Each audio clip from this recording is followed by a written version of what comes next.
CPIML mass line CPIML mass line CPIML mass line రైతుల రుణమాఫీని వెంటనే రైతుల రుణమాఫీని వెంటనే కొత్త పింఛన్లను కొత్త పింఛన్లను కొత్త పెన్షన్లను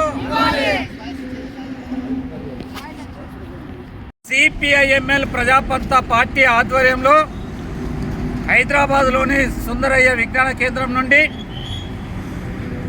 ధర్నా చౌక్ వరకు, ఇందిరా పార్కు ధర్నా చౌక్ వరకు ర్యాలీ ధర్నా ఉంటుంది. దానికి సిపిఐఎంఎల్ పార్టీ ఆధ్వర్యంలో ఈ కార్యక్రమాన్ని నిర్వహించడం జరుగుతుంది. రాష్ట్ర ప్రభుత్వము ఎన్నికల సమయంలో ఇచ్చినటువంటి 6 గ్యారంటీలని సత్వరమే అమలు చేయాలని, ముఖ్యంగా కొత్త పింఛన్లను వెంటనే ఇవ్వాలని, బీడీ కార్మికుల గురించి ఒక శుద్ధి కూడా మాట్లాడట్లేదు.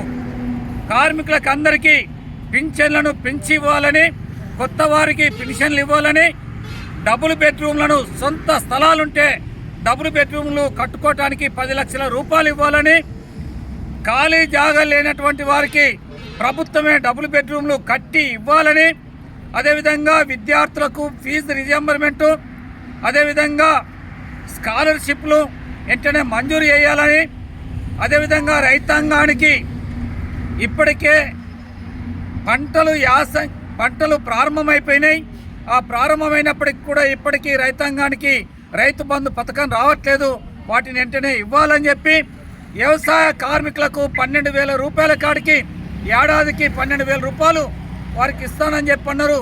దాన్ని పెంచి ఇవ్వాలని చెప్పి తదితర డిమాండ్ల సాధన కోసం ఈరోజు హైదరాబాద్లో కార్యక్రమం జరుగుతుంది. ప్రభుత్వం ఇప్పటికైనా కాంట్రాక్టు అవుట్సోర్సింగ్ కార్మికులందరినీ పర్మనెంట్ చేయాలని చెప్పి, రెగ్యులరైజేషన్ చేస్తామని చెప్పి అన్నారు. వాళ్ళందరినీ రెగ్యులరైజేషన్ చేయాలని చెప్పి ఈ డిమాండ్ల సాధన కోసం ఈరోజు ఈ కార్యక్రమం కొనసాగుతుంది. ప్రభుత్వం ఇప్పటికైనా వెంటనే స్పందించి ఇచ్చిన హామీలన్నింటినీ పరిష్కరించాలని, లేని ఎడల పెద్ద ఎత్తున గత ప్రభుత్వానికి వ్యతిరేకంగా ఎట్లయితే పోరాటం చేసినామో అదేవిధంగా ఈ పోరాటాన్ని కొనసాగిస్తామని చెప్పి తెలియజేస్తున్నాం.